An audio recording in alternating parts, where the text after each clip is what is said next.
এটা হচ্ছে বিলাল মসজিদ। এই বিলাল মসজিদ দেখাচ্ছি, বিলাল মসজিদ। চারিদিকটা দেখে নাও, বিলাল মসজিদ। আর এসে মার্কেট।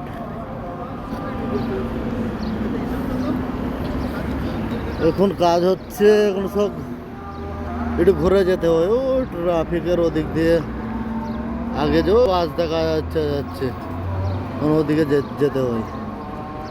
এখন চারদিকে ঘিরে দিচ্ছে, রাস্তায় কাজ হচ্ছে। যে বাসের জন্য অপেক্ষা করে বসে আছি সব। ঘাস চারিদিকে, বাস অপেক্ষা করার জন্য, অপেক্ষা করার জন্য সব বসে আছে। শুক্রবারে আসবো, দেখবে এই জায়গাটা কিরকম ভিড় থাকে। শুক্র, শনিবারে, বৃহস্পতিবারে এখানে সব বাইরেকার যত সব আছে।